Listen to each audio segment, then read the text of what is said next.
안녕하세요. 영토학자입니다. 요즘 경제에 대한 사람들의 관심이 굉장히 커지고 있고, 그중에 미국 연준이 빠르게 올리고 있는 기준금리를 언제 멈출지, 또 언제 내릴지에 대해 궁금한 분들이 상당히 많이 계실 겁니다. 특히 대출 이자가 계속 올라가니까 작년, 재작년에 집값이 급등할 때 영끌에서 집을 매입한 분들이 가장 관심이 많으실 텐데요. 그래서 오늘은 미 연준의 기준금리 인상이 언제 멈출지, 또 어떤 이유로 멈출 것인지, 최근의 경제 상황과 과거 경제 상황을 비교해 보면서 예측해 보는 시간을 가져보도록 하겠습니다.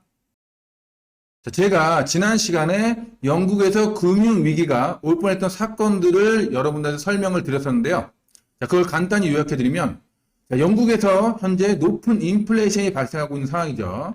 그럼 높은 인플레이션 잡으려면 파운드화 가치를 올려야 되는데, 파운드화 가치를 올리는 행위는 증세를 해야 되고 양적 긴축을 해야 되고 기준금리를 인상을 해야 됩니다. 근데 영국의 새로운 총리가 감세 정책을 발표한 거예요. 감세 정책은 파운드화 가치를 낮추고 인플레이션을 오히려 더 높이는 그런 결과를 가져오게 됩니다. 그러면서 이제 문제가 발생하기 시작한 거죠. 이렇게 영국의 새 총리가 감세 정책을 발표를 하면서, 그러면 감세 정책은 세금을 줄여준 정책이잖아요. 그럼 줄어든 세수만큼 국채를 많이 발행하겠구나라고 시장에서 생각을 한 겁니다. 그러면 국채를 앞으로 많이 발행하면 국채 공급량이 크게 늘어나겠구나. 국채 공급량이 크게 늘어나면 앞으로 국채 가격이 떨어지겠구나. 국채 가격이 떨어지는 건 국채 금리가 올라가겠구나라고 생각하는 거죠. 그러면 감세를 통해서 앞으로 국채 가격이 떨어질 거라고 생각한 시장은 어떤 행동을 하겠어요? 이 영국 국채를 미리 투자한 투자자들이 미리 투매하는, 가격이 떨어지기 전에 투매하는 그런 현상이 생기게 된다. 그러면서 어떻게 된다? 국채 가격이 더욱 떨어지고 국채 금리는 더욱 휘돋는 그런 현상이 생기게 돼요. 게다가 여기에 기름을 부은 게 뭐냐면 LDI 파생 상품이라는 거예요. LDI 파생 상품은 영국의 연기금이 영국 국채 가격이 앞으로 계속 올라갈 것이다 라고 생각해서 투자를 한 상품인데, 이 투자 상품은 레버리지를 활용한 투자 상품이에요. 예를 들어서 내가 3파운드가 있다.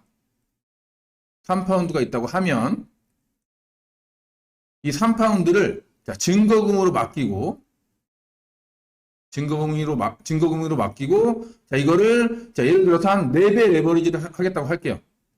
그래서 12파운드만큼의 국채를, 영국 국채를 매입을 하는 겁니다. 그럼 3파운드를 가지고 12파운드만큼의 국채를 매입하는 결과를 가져오게 돼요. 그런데 이게 문제가 뭐냐면, 이게 국채 가격이 계속 올라주면 4배 레버리지를 했기 때문에 4배 이상의 큰 수익을 창출하는데, 만약 국채 가격이 급락하게 되면 4배 이상의 큰 손실을 보게 되는 거예요. 그러면 어떻게 돼요? 국채 가격이 급락하면서 큰 손실을 보게 되는데, 이 손실 금액이 여기 보면 이 증거금으로 맡긴 이 3파운드보다 더 낮아지면 어떤 게 들어온다? 바로 마진콜이 들어오게 된다. 마진콜이. 증거금이 부족하다고 마진콜이 들어오게 돼요. 그래서 너 지금 가지고 있는 국채를 당장 팔아서 현금화해서 이 증거금을 메꿔라. 부족한 증거금을 메꿔라. 이렇게 들어오게 되는 거예요. 그래서 어떻게 된다? 국채 가격이 떨어질수록 증거금 부족으로 국채를 더욱 많이 팔아야 하는 결과가 생기게 됩니다. 그러면서 어떻게 돼요? 당연히 국채 가격은 더욱 폭락하게 되고 국채 금리는 더욱 폭등하게 되는 현상이 생기게 된다. 그런데 여기서 끝나는 게 아니에요. 국채 금리가 폭등하면서 이게 주택담보대출 금리를 또 폭등시키는 결과를 가져오게 된다. 그래서 어떻게 했어요? 은행에서 신규 주택담보대출을 금지하고 앞으로 주택대출금리가 폭등할 거니까 대출금리가 많이 오른 가격을 재지정해가지고 신규 주택대출 상품을 발행하려고 하고 있었어요. 그러면 어떻게 돼요? 주택대출금리가 크게 폭등한 신규 대출 상품을 발행하게 되면 영국에서 집을 예를 들어서 변동금리 대출로 매입한 집 매입자들은 주택대출금리가 계속 폭등하니까 어떻게 돼요? 집을 막 팔아야 되는 그런 현상이 생기게 되죠. 또 어떻게 된다? 주택 가격이 폭락하면서, 주택 가격이 폭락하면 어떻게 돼요? 이 주택을 매입할 때 은행에서 돈을 빌려줬겠죠? 그럼 돈을 빌려준 은행은 어떻게 돼요? 돈을 못 받겠죠? 이 주택 그 소유자들한테. 그러면 어떻게 된다? 자, 바로 금융위기가 발생하는 그런 현상이 생기게 된다. 자, 그래서 영국에서 이 감세 정책으로 인해서 금융위기가 발생할 뻔했다라고 제가 지난 시간에 말씀드렸어요. 더 자세한 설명은 제가 지금 보고 계신 이 영상 위에 링크 주소를 걸어둘 테니까 이전 영상을 참고해서 보시면 될 것 같아요. 자, 이렇게 감세 정책으로 인해서 영국에서 금융위기가 터질 뻔한 사건이 발생하자 결국 영국이 세계 금융시장 혼란을 부를까봐 감세안을 철회하겠다는 기사가 발표가 됩니다. 자, 기사 내용 한번 살펴보면 2002년 10월 3일 한국경제기사고요. 자, 영국 세계 금융시장 혼란 부른 감세안 철회. 자, 영국 정부가 글로벌 금융시장을 뒤흔든 감세 정책을 3일 전격 철회했다. 감세안을 내놓은 지 10일 만이다. 재정 악화 우려로 국가 신용등급이 강등되고 민심은 물론 집권 여당인 보수당마저 거세게 반발하자 백지화에 나선 것이란 분석이 나온다. 허지 콰탱 재무장관은 이날 트위터를 통해 고소득자에 대한 최고 세율 45% 폐지안을 추진하지 않기로 했다고 발표했다. 그는 감세안 논란으로 영국이 직면한 도전을 극복하기 위한 임무가 산만해졌다며 현상을 이해하고 경청했다고 설명했다. 자, 근데 문제는 뭐예요? 바로 이 부분입니다. 앞서 콰탱 장관은 지난달 23일 총 450억 파운드의 대규모 감세안을 발표했다. 여기엔 15만 파운드, 약 2억 4천만 원 이상 고소득자에게 적용하는 최고 세율을 현행 45%에서 내년 4월부터 40%로 인하하는 방안을 포함됐다. 총 450억 파운드 대규모 감세안 중 20억 파운드에 해당하는 계획이다. 그러니까 450억 파운드의 대규모 감세안을 발표해놓고 20억 파운드만 처리한 거예요. 자, 그럼 앞으로 문제가 발생한다, 발생 안 한다? 발생한다, 다시. 지금 당장은 영국 중앙은행이 개입을 해가지고 파운드화를 발행해서 국채 시장에 있는 국채를 대규모 매입해가지고 국채 시장을 지금 안정시켜 놓은 상황이잖아요. 자, 그런 상황인데 자, 어땠어요? 자, 감세안을 지금 20억 파운드 아주 쥐꼬리만큼만 처리한다고 발표했기 때문에 또 문제가 발생을 할 겁니다. 분명히. 자, 이렇게 영국에서 발생할 뻔했던 금융위기가 완전히 해결되지 않은 상황에서 또 다른 문제가 발생하기 시작합니다. 그게 뭐냐면 크레디트 스위스라는 투자은행인데요. 이 투자은행이 지금 부도 위험에 직면해 있다라는 기사들이 지금 계속 나오고 있어요. 자, 그래서 기사를 한번 살펴보면 블록미디어 2002년 10월 2일 기사예요. 크레디트 스위스는 리먼 사태 데자뷰, 비트코인 탄생 촉발한 금융위기 재현 가능 우려 폭증. 자, 크레디트 스위스가 2008년 금융위기를 촉발한 리먼 사태의 데자뷰일 수도 있다는 우려가 급증하고 있다. 크레디트 스위스의 자산 규모가 리먼에 버금가고 경영진들의 발언과 대처 방식도 유사하다고 지적하고 있다. 또 시장이 평가하는 크레디트 스위스의 부도 위험, 신용 부도 위험 스와프 CDS도 2008년 금융위기 수준으로 치솟았다. 여기 보면 이게 지금 크레디트 스위스 그 CDS인데 자, 지금 어떤 상황이에요? 급등하고 있죠. 그리고 밑으로 쭉 내려오면 2008년 금융위기 수준하고 지금 거의 똑같은 상황이다. 똑같은 상황이다. 그래서 이 크레디트 스위스가 지금 부도하는 게 아니냐 이런 소문이 나돌고 있는 거예요. 34만 8천 명의 팔로워를 거느린 트위터는 크레디트 스위스 관련 업무를 다루는 대형 투자자가 크레디트 스위스는 재앙이다 고 말했다고 트윗했다. 또 그가 신용 부도 스와프 CDS가 리만 모멘트에 달했다고 말했다고 폭스 비즈니스 네트워크를 소스로 전달했다. 유명 블로거 린 알덴은 도이치뱅크는 리만이 최대 규모일 때보다 자산 규모가 크고 크레디트 스위스의 자산 규모는 리먼이 최대 규모일 때와 거의 같다고 설명했다. 크레디트 스위스가 위기에 처할 경우 리먼 사태처럼 2008년 미국발 금융위기를 발생시킨 그 은행이요. 리먼 사태처럼 금융위기의 재현 가능성이 있다는 것을 경고한 것이다. 도이치뱅크를 같이 언급한 이유는 도이치뱅크의 주가도 크레디트 스위스와 유사하게 금융위기 때와 비슷한 사상 최저 수준으로 폭락했기 때문이다. 자본시장에서는 글로벌 대형 기관의 파산이 임박했다는 루머가 돌고 있고 크레디트 스위스와 도이치뱅크가 후보라는 설이 파다한 상황이다. 블룸버그는 이 같은 상황에서 크레디트 스위스의 주식을 팔고 도이치뱅크 주식을 사라는 분석 기사를 게재해 크레디트 스위스의 숨통을 조이고 있다. 크레디트 스위스가 살아나려면 자본 확충을 해야 하는데 이는 기존 주주들의 희생을 요구한다는 내용이다. 미국 대형 은행들이 중앙은행의 구제 금융을 바탕으로 리만을 인수하면서 리만 주주들에게 책임을 물었던 상황을 연상시킨다. 크레디트 스위스 그룹의 CEO 울리기 코너는 은행의 향방을 결정할 전략적 검토 결과를 준비하면서 결정적 순간이라고 말했다. 이 회사는 10월 27일까지 자본 확충 방안을 포함한 전략적 검토 결과를 발표할 예정이다. 코너는 최근 직원들에게 보낸 메모에서 일상적인 주가와 성과와 회사의 강한 자본력과 유동성 상태를 혼동하지 말라고 주문했다. 트윗에서는 이 연구도 파산 직전에 리먼 경영진의 충분한 유동성을 확보하고 있다라고 말했던 발언과 너무 유사하다라고 말하고 있어요. 트위터에서는 리먼에 관한 트윗이 6,900건에 달하고 있다. 금융위기의 악몽이 재현되는 게 아니냐는 우려가 검증하고 있다. 비트코인 창시자 사토시 나카모토는 금융위기가 한창 진행되던 2000년 10월 30일 비트코인 100서를 공개했다. 국가와 중앙은행의 견제 없이 마구 발행하는 화폐인 달러가 많은 사람들의 삶을 어렵게 하는 금융위기의 원인에 생각했다. 사토시 나카모토는 대안으로 탈중앙화된 화폐인 비트코인 100서를 발간했다. 자, 이런 기사가 나왔어요. 아무튼 지금 크레디트 스위스라는 예전에 2008년 미국발 금융위기를 발생시킨 리먼 브러스란 그 은행과 같은 규모의 그런 투자은행이에요. 이 지금 투자은행이 지금 부도 위기에 직면해 있다라는 내용이에요.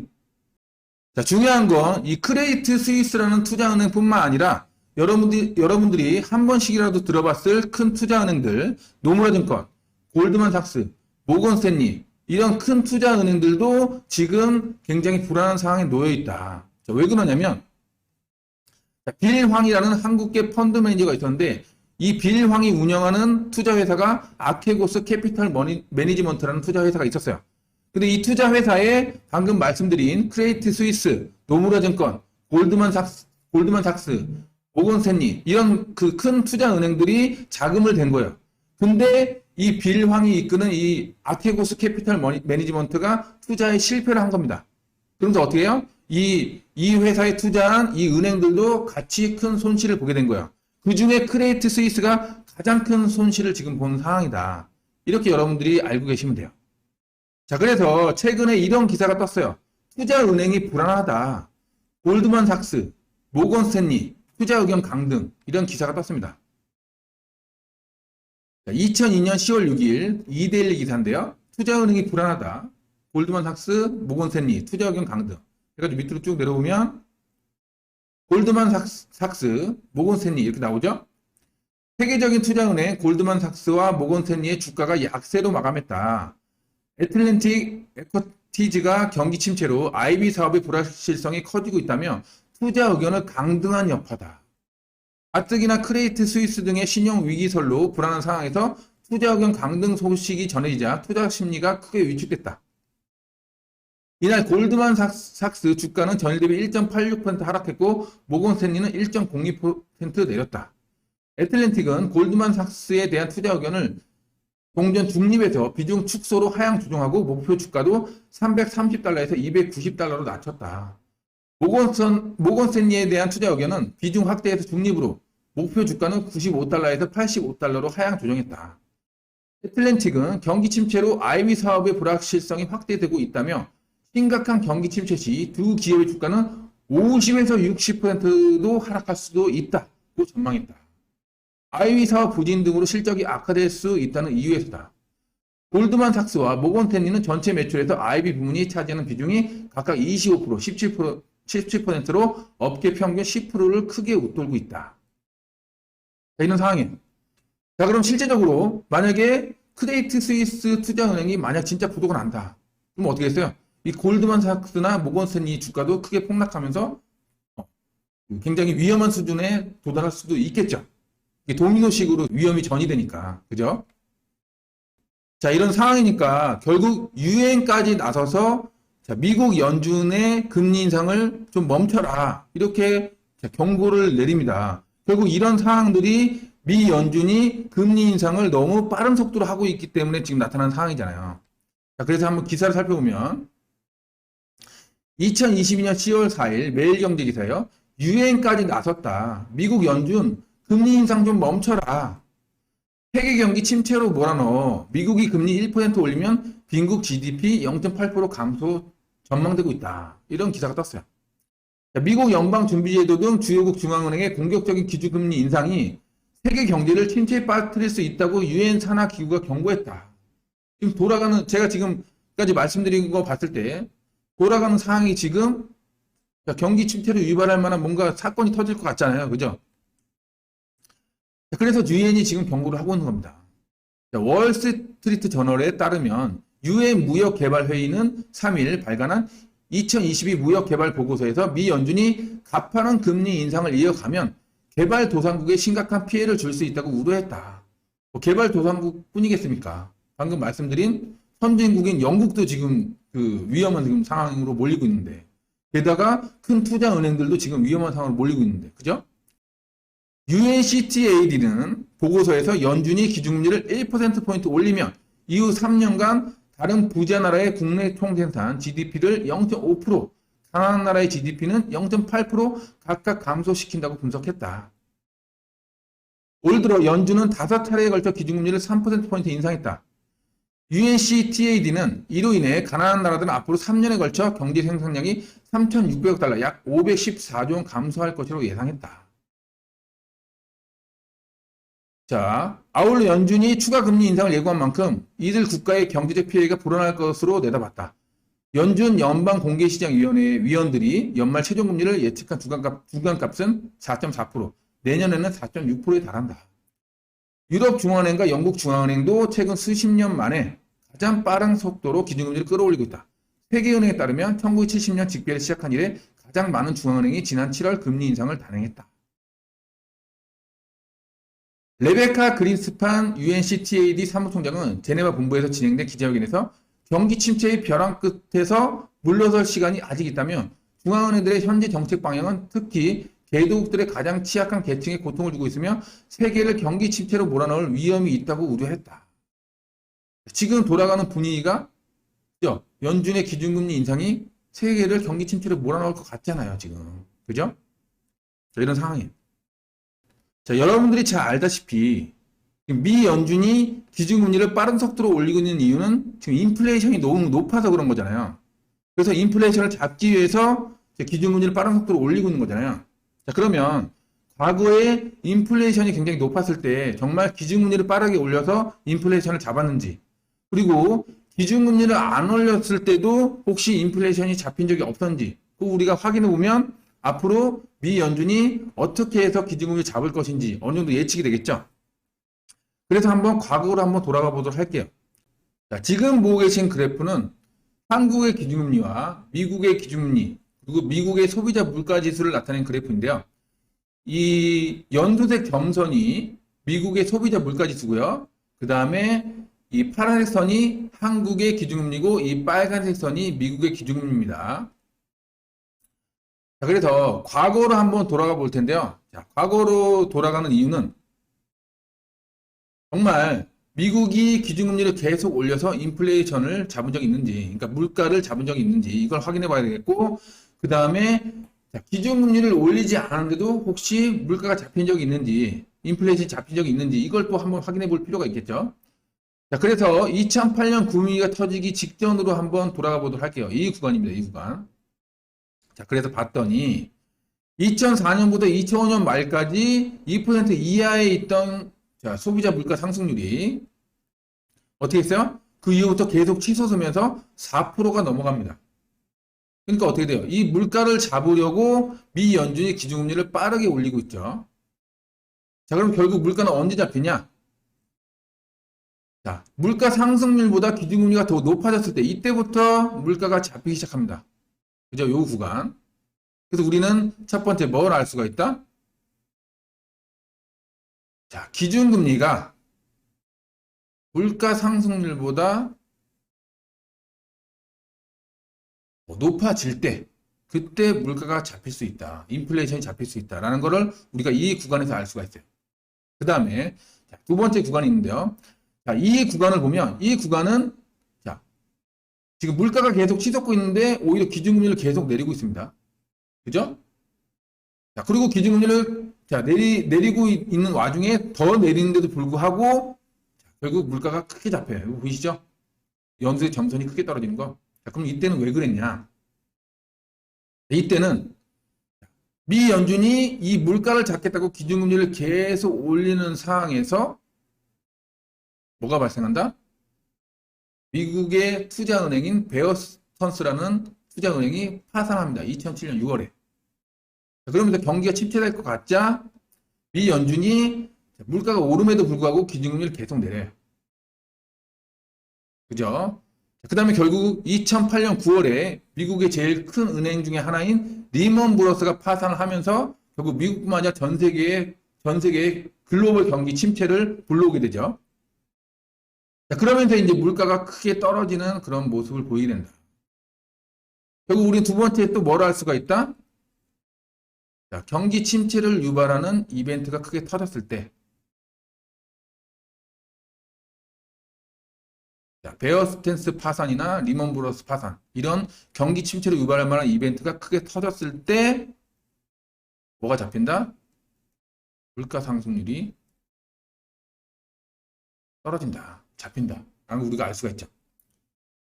그래서 이 두 가지 말고는 물가를 잡을 방법이 없다라는 걸 우리가 알 수가 있습니다. 자, 그래서 여기 보면 이제 최근으로 돌아와 볼게요. 최근으로 돌아보면 지금 물가가 이때보다 훨씬 더 높죠. 계속 올라가서 거의 그 9%대를 찍고 이제 8%대로 지금 떨어지고 있는 상황인데, 지금 기준금리는 여기 좀 더 올라갔어요. 여기서 이제 한 3.5% 정도 되죠. 미국이. 그러니까 기준금리 격차는 지금 이 정도가 된다. 자, 그러면 이 물가를 잡으려면 아까 뭐라고 했어요? 물가 상승률보다 기준금리가 더 높아야 된다고 말씀드렸죠. 자, 그럼 기준금리를 8%까지 올려야 된다는 얘기입니다. 그죠? 자, 그런데 기준금리를 8%대까지 올리면 미국도 지금 국가부채에 가계부채에 굉장히 부채가 많은 상황이에요. 이렇게 부채가 많은 상황에서 기준금리 8%까지 올리면 미국도 굉장히 큰 위기가 찾아올 수가 있겠죠. 자, 그렇기 때문에 미 연준이 빠른 속도로 8%까지 올릴 수가 없는 상황이다. 자, 그럼 방법은 이걸로 할 수는 없는 상황이라는 거죠. 그럼 방법은 뭐예요? 두 번째 방법밖에 없다. 경기 침체를 유발할 만한 이벤트를 만들어서 물가 상승률을 이때처럼 크게 떨어뜨리는 방법밖에 없다. 이 방법밖에 없어요, 지금. 그죠? 자, 그래서 제가 지난 영상에서 미 연준이 인플레이션을 잡기 위해서 기준금리를 계속 올릴 것이고, 기준금리를 계속 올려서 경기 침체를 유발할 것이다. 그리고 경기 침체의 기준은 실업률 5% 이상이다. 라는 발언을 했던 적이 있었다고 제가 말씀을 드렸어요. 자, 그래서 이때 2008년 미국발 금융위기가 터지기 직전에 한번 확인을 해봤더니, 자, 이때 기준금리를 내림에도 불구하고 물가가 잡혔었죠. 근데 이때 봤더니 베어스턴스가 파산을 하면서 실업률이 4.4%로 올라갑니다.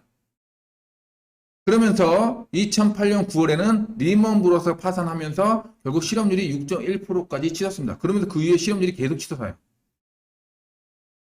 결국 이때 기준금리를 내림에도 불구하고 물가는 잡혔죠. 그죠? 자, 근데 지금 실업률이 몇 프로예요? 3.7% 정도가 됩니다. 결국 이 실업률이 빠르게 5%까지 치솟으려면 이 베어스턴스 파산, 리먼 브러스 파산 같은 경기 침체를 유발할 만한 이벤트가 지금 발생해야 된다.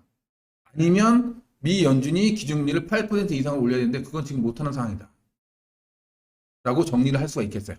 자, 그래서 정리를 하면은 미 연준의 기준금리 인상이 멈추려면 기준금리를 인플레이션율 이상으로 올리거나 글로벌 금융위 같은 사건이 발생해 급격한 경기 침체, 경기 경착륙이 생겨가지고 실업률이 치솟아야 된다. 자, 그런데 문제는 뭐냐? 미국의 국가 부채가 역대 최대인 지금 31조 달러까지 되어 있다. 그렇기 때문에 미 연준이 인플레이션율만큼 8% 이상까지 기준금리를 올릴 수가 없는 상황이다. 그래서 미국도 국가 부채가 많아서 기준금리를 인플레이션율 이상으로 올릴 가능성은 낮다라고 저는 보고 있는 거죠. 따라서 글로벌 금융위기 같은 사건이 발생해 예를 들면 과거에 베어 스턴스 파산, 리먼 브러스 파산 이런 사건이 발생해서 급격한 경기 침체를 만들어서 높은 인플레이션을 잡지 않을까라는 생각을 저는 하고 있습니다.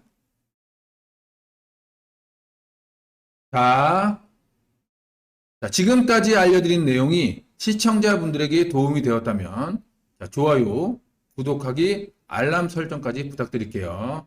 긴 시간 수고 많으셨고요. 저는 다음에 더 좋은 컨텐츠로 찾아뵙도록 하겠습니다. 감사합니다.